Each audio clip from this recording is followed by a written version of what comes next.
팬데믹 이후에 일상의 삶이 많은 부분 정상으로 돌아갔습니다만은 여전히 코로나 팬데믹 여파로 이자율이 높아지고 돈이 많이 풀려서 이로 인해 물가 상승의 압력을 받아서 상당히 물가가 지금 높아져 있는 것이 사실입니다. 그렇다고 해서 월급이 같이 올라가면 좋은데 월급은 또 그렇지 않다 보니까 상대적으로 우리가 월급이 적어지는 경제적 어려운 상태에 놓이게 됩니다. 그래서 세계적으로 이런 물가 상승으로 인해서 서민들이 더 많은 어려움을 겪게 됩니다. 영국에서는 작년부터 그래서 길거리에서 가두 시위를 시작을 했는데 구호가 돈 내지 말자라는 구호로 가두 시위를 시작을 했고요.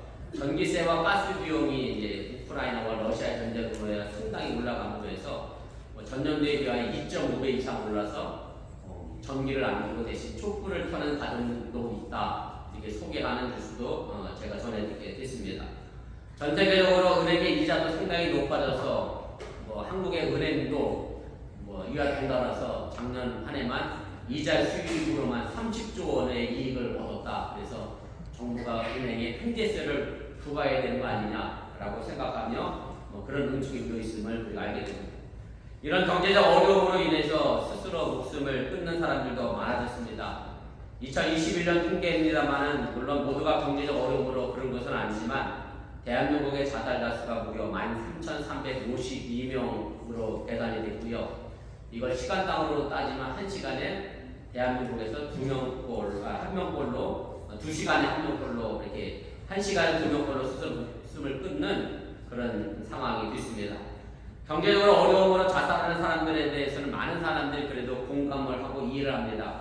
왜냐하면 돈이 부족함에 느끼는 어려움이 얼마나 크고 어려운 것인가를 잘 알고 있기 때문에 그렇습니다. 그런데 이상한 것이 하나 있습니다. 몽골이나 티벳이나 네팔 같은 사람들은 돈의 부족으로 자살을 하지는 않습니다. 그리고 실제로 가난한 나라일수록 삶의 행복도가 상당히 높은 것을 우리가 통계적으로 또 알게 됩니다.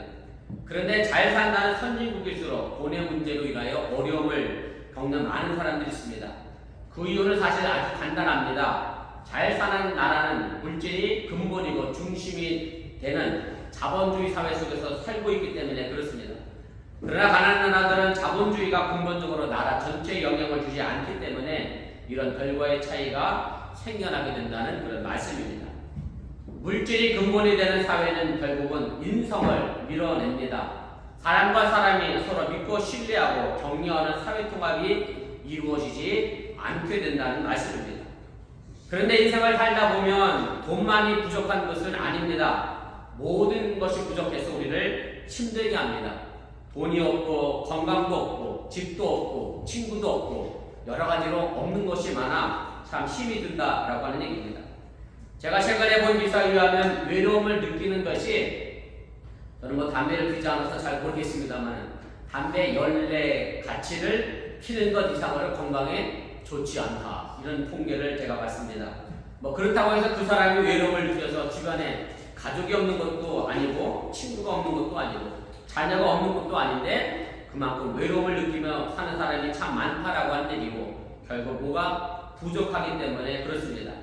그리고 이런 부족이 우리의 당연한 현실이라고 또한 생각을 합니다. 그래서 우리는 이 부족을 채우기 위하여 열심히 살고 일하기도 합니다. 그러나 슬프게도 이 부족이 채워지는 날은 거의 없음을 경험하게 됩니다. 그 부족한 걸 채우고 나면 또 다른 물건이 우리 앞에 놓여지게 되고 그래서 이런 말도 있습니다. 제일 좋은 전자제품을 사려면 언제 사면 되냐면 죽을 때 사면 됩니다.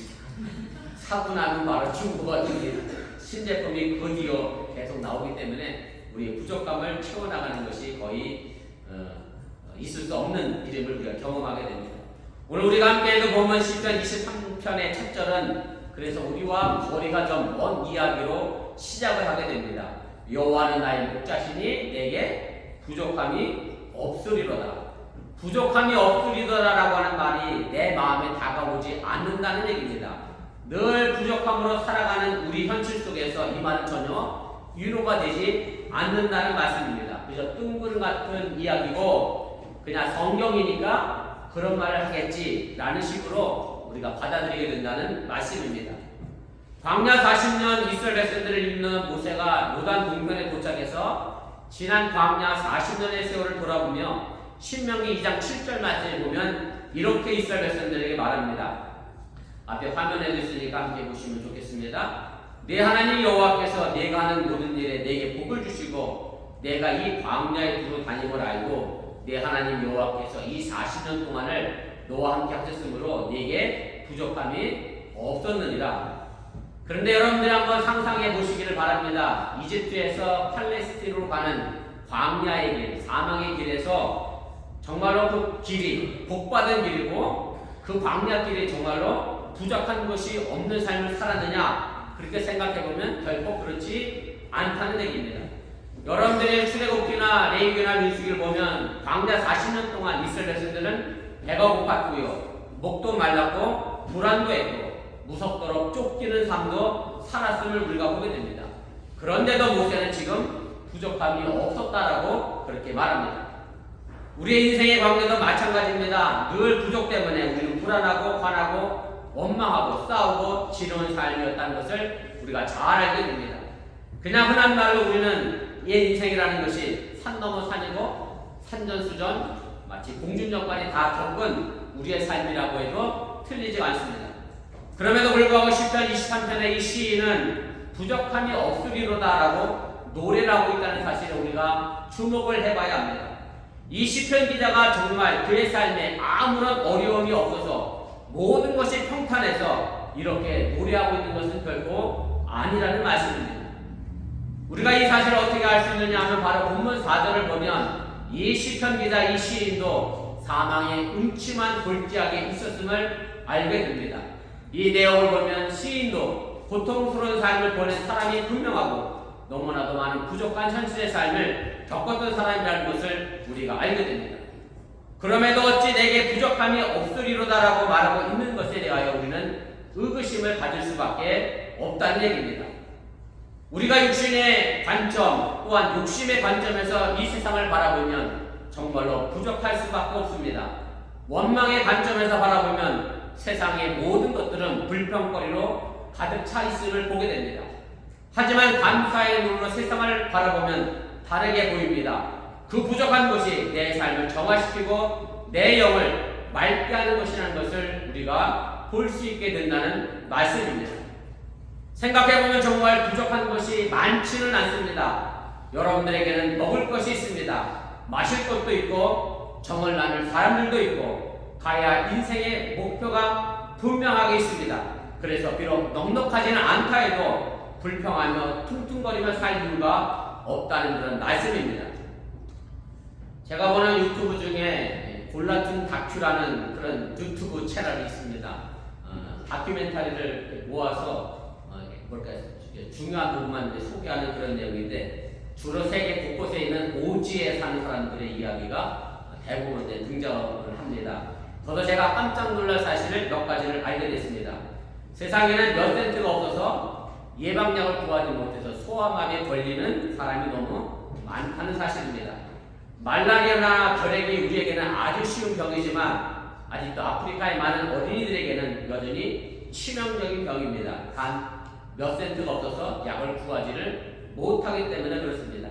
그리고 그 약을 얻어 아이에게 먹여 병이 완치되는 것을 보는 부모의 기쁨과 감사가 얼마나 큰지 제가 잘 봤습니다. 하루 $2 미만으로의 돈으로 살아가는 사람이 지구상에 10여 명이 되는데 인구의 6분의 1이 그렇게 살아갑니다. 어저께 청년부 모임이 원래 5시였는데 혜은이가 딜러에서 자꾸 지체돼서 6시나 돼 올 거라고 그래서 제가 남는 시간은 뭐 할까 그러다가 또 골라툰 다큐를 또 봤습니다. 네, 제목이 겐지스가 그 다음에 뭐였더라? 그럼 그렇게 나오면서 이것 말고 인도에 대해서 아는 것이 무엇입니까? 이런 제목이 그래서 어디를 나오냐면 인도의 북부 카슈미라 지역이 나오는데 여러분들 흔히 얘기하는 캐시미어 물 있죠? 그 양이 거기서 살더만요. 거기 사는 사람들 나오는데 인도의 알프스라고 해발 4,000m 사는데요. 거기서 농사 짓고 양 치는 사람들 그리고 이 뭐죠? 이거 카페트 짜는 사람들이 한 달 4,000루피 우리 돈으로 한 사람은 얼마냐면 10 2만 원. 오, 깜짝 놀랐어요. 카피터 한 장짜리서 12만 원에 파는데 넉 달이 걸리네. 카피터 한 장짜리. 그럼 그 사람들은 한 달에 4만 5만 원 또. 그러면 하루 20달러가 아니라 더 못한 삶을 살아가는 그런 형편의 모습을 제가 봤습니다. 지난 창립기념 주일에 국제기아대체 사무총장님이 저에게 오셔서 설교를 하시신 이후로 저도 아프리카 아이에게 후원을 하고 있습니다. 한 달에 30억을. 우리가 좀 과하게 먹으면 점심 한 끼 정도밖에 안 되는. 그러면 물론 더 비싼 것도 수두로 빽빽하게 많은 음식이 많은데 결국 그 돈이 그 아이에게는 한 달을 살아갈 수 있는 돈이 된다는 것에 세상 내가 너무나 많이 가진 것에 대하여 감사를 하게 됩니다. 오늘 시인은 자신의 삶이 부족함이 없으리로다라고 고백하고 있습니다. 그리고 모세는 그 힘든 고난의 40년의 광야를 겪으면서도 우리에게 부족한 것이 없다고 고백을 하게 됩니다. 왜 이런 고백을 했을까를 생각해 봅니다. 정말로 부족한 것이 다 채워져서 하는 것이 결국 아닙니다. 이 모든 것을 감사의 눈으로 봤기 때문에 부족함이 없었다고 고백하고 있음을 믿으시기를 바랍니다. 그렇다고 하면 어떻게 이런 어려운 가운데서도 감사의 눈으로 부족한 환경과 삶을 바라봤을까를 생각해 봐야 합니다. 그 대답은 바로 1절 시작입니다. 여호와는 나의 목자였기 때문입니다. 성경에서 하나님 앞에는 항상 소유격이 붙습니다. 바로 나의 하나님입니다. 그래서 우리는 나의 하나님을 만나야 합니다. 다른 사람이 만난 하나님이 아니라 내 밖에 있는 하나님이 아닌 내 안에 있는 하나님을 만나야 한다는 그런 말씀입니다. 근데 우리는 항상 밖에 있는 하나님만을 생각합니다. 그래서 밖에 있는 그 하나님이 내게 뭔가를 해주기를 바라고 그런 하나님만 생각합니다. 그런데 그런 하나님은 내게 아무것도 안 해주시는 하나님이 되게 된다라고 하는 얘기입니다. 제가 가끔 이런 말을 많이 듣습니다. 하나님은 내가 원하는 것을 하나도 안 들어주시고 엉뚱한 것만 해주신다. 그 대표적인 말을 우리 딸이 자주 합니다. 자기가 원하는 걸 하나님 하나도 안 들어주고 나쁜 유전자는 다 나한테 몰빵이 돼서 키도 조그맣고 막 그렇다.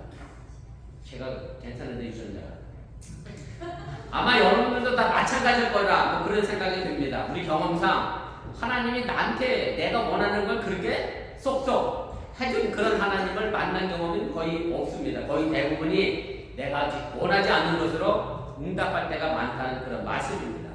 우리는 종종 나의 욕심을 하나님을 통하여 이루어 보려고 합니다. 이렇게 되면 하나님은 우리의 우상이 될 수밖에 없습니다. 그저 내 욕심을 이루어주는 도깨비 방망이 정도로 우리 하나님을 여기게 되고 생각하게 된다는 말씀입니다. 우리는 내 안에 계신 하나님, 내 영혼을 튼튼히 하시는 하나님을 만나야 합니다. 그래서 오늘 시편 기자는 본문 4절에 이렇게 말합니다. 내가 사망의 음침한 골짜기로 다닐지라도 해를 두려워하지 않을 것은 주께서 나와 함께 하시리라. 주의 지팡이와 막대기가 나를 안위하시나이다. 오늘 시편 기자는 자신 앞에 놓여있는 사망의 음침한 골짜기를 없애달라고 그렇게 기도하지 않고 있습니다. 그리고 자신 앞에 사망의 음침한 골짜기가 있음을 알고 있습니다. 어찌 보면 이것이 우리의 인생길이라고 해도 틀리지가 않습니다.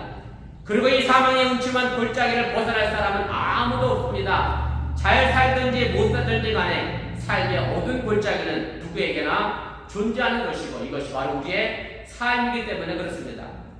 나의 목자 되신 하나님은 사망의 음침한 골짜기를 없애주시는 분이 아니라 그 골짜기를 딛고 일어서게 하시는 분임을 여러분들이 믿으시기를 바랍니다. 하나님은 우리에게 일어날 힘을 주시고 이를 통해 우리 스스로 일어나도록 하시는 분이 바로 하나님이라고 하는 말씀입니다. 본문 3절에서 말하는 것처럼 하나님은 내 영혼을 소생시키는 분이라고 말씀합니다. 그래서 예수님도 병자를 고치시면서 내가 고쳤다라고 말씀하지 않고 항상 내 믿음이 너를 구원했다. 내 믿음이 너를 고쳤다라고 그렇게 말씀하고 계심을 기억하시길 바랍니다. 바로 우리가 이렇게 설 수 있는 힘은 어디서 오는가 하면 바로 주의 지팡이와 막대기라고 오늘 시편 기자는 고백을 합니다. 주의 지팡이와 막대기는 주님의 말씀, 약속의 말씀을 상징합니다. 요한복음 1장에 보면 말씀이 하나님이라고 분명히 밝히고 있습니다. 하나님은 오직 말씀으로만 하나님 자신을 우리에게 보여주고 계시다는 얘기입니다. 바로 여러분은 오늘 말씀과 기도와 찬양으로 그 힘을 얻기 위하여 오늘 이 예배 자리에 함께하고 싶은 또한 여러분들이 믿으시기를 바랍니다. 지금 우리 눈에는 보이지 않아도 주님은 지팡이를 들고 우리를 위험으로부터 지켜주시고 막대기로 우리를 바른 길로 인도해 가고 계심을 믿으시기를 바랍니다. 호세아는 잘못된 길로 가려고 하는 이스라엘 백성들을 가시나무로 길을 막고 담을 둘러쳐서 막으시는 하나님의 사랑에 대하여 이렇게 말을 하고 있습니다.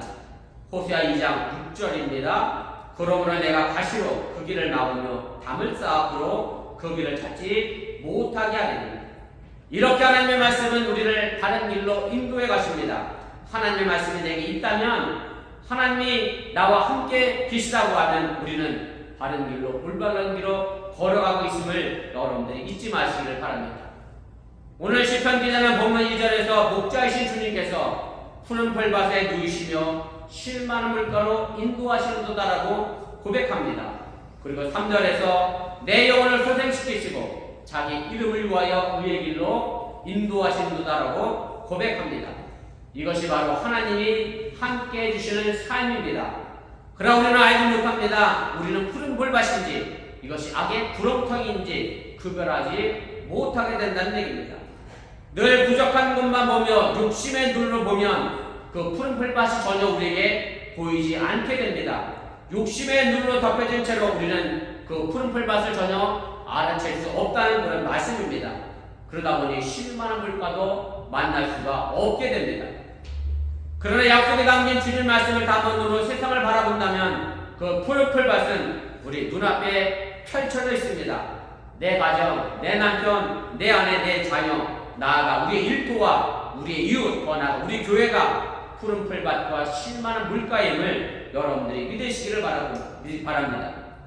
알고 보면 부족한 것이 없다고 할 수 없습니다. 주어진 것에도 원망하고 불평하는 우리, 받으면 받을수록 불평하는 우리의 삶의 모습을 우리가 보게 됩니다. 주어진 자녀와 아내와 남편에게도 심지어는 부모에게도 불평하는 우리의 모습에는 결단코 만족을 느낄 수 없고 감사를 누릴 수 없게 된다는 사실을 여러분들이 깨달으시길 바랍니다. 불평에는 원망에는 욕심의 눈으로 볼 때 우리가 가는 곳에 참된 쉼을 주는 푸른 풀밭은 존재하지 않게 된다는 그런 말씀입니다. 그러기 오늘 시인은 하나님이 함께 하심을 깨닫는 하나님의 집, 하나님의 약속에 담긴 말씀이 선포되는 하나님의 집을 사랑한다라고 고백을 합니다. 본문 6절 말씀입니다. 내 평생의 선하심과 인자하심이 반드시 나를 따르리니 내가 여호와의 집에 영원히 살리로라. 오늘 우리가 자녀들과 함께 예배를 드리고 있습니다. 여러분들의 자녀들을 바라보면서 무엇을 보는지 모르겠습니다. 만약에 여러분들의 자녀에게 부족한 것만 보이게 되면 우리 자녀들은 그저 불평의 대상이 될 수밖에 없습니다. 그렇게 되면 우리 자녀에 대한 감사를 찾아볼 수 없게 됩니다. 이것은 자녀들도 마찬가지입니다. 우리 엄마 아빠에게는 맨날 이것이 부족하다라고 엄마 아빠에게 부족한 것을 보게 되면 엄마 아빠에게 불평이 생기고 엄마 아빠에 대한 감사가 사라지게 됩니다. 늘 부족한 아내와 남편, 늘 부족한 자녀, 늘 부족한 부모가 보인다고 하면 우리 가정에는 푸른 풀밭과 쉴만한 물가는 절대 존재할 수 없다고 하는 사실을 여러분들이 깨달으시길 바랍니다. 부족한 곳에서 내가 무엇을 할 것인가를 알려주시는 주님이 함께 하십니다. 그리고 그 부족하게 내가 채워야 할 것이 무엇인가를 알려주시는 주님이 함께 하십니다.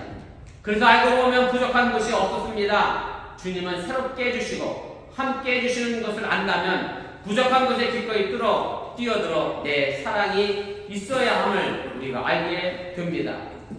오늘 우리가 추수감사주일 예배를 드립니다. 우리의 인생이 아름다운 것은 평탄해서가 아니라 험난한 굴곡이 있기 때문에 그렇습니다. 거기에 주어진 것이 소중한 것으로 다가올 때에 우리의 인생이 아름다워지게 됩니다.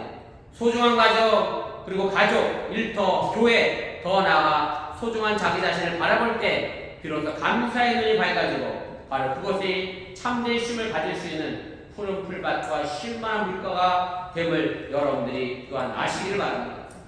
이제 한 해를 마무리해가는 이 시절에 나의 목자 주님이 함께하고 있다고 하는 사실을 잊지 마시길 바랍니다. 그리고 나의 삶의 주인인 목자의 말씀과 뜻을 따라 오늘도 살아갈 수 있기를 바랍니다. 그 말씀을 따라 원망의 마음이 아닌 감사의 마음을 기르시기를 바랍니다. 그러면 분명 내게 부족함이 없어지게 되고 지금 주어진 것이 얼마나 소중한 것인가를 우리가 알고 감사하게 됩니다. 우리 가정, 사회, 직장, 교회가 쉴만한 물가요, 푸른 풀밭이요, 그것을 통하여 하나님의 나라를 만들어가고 있음 또한 여러분들 잊지 마시고 오늘도 불평 대신 감사의 마음을 가지고 내게도 부족함이 없었습니다라고 고백하는 귀한 여러분들의 삶이 될 수 있기를 주님의 이름으로 축원을 드립니다.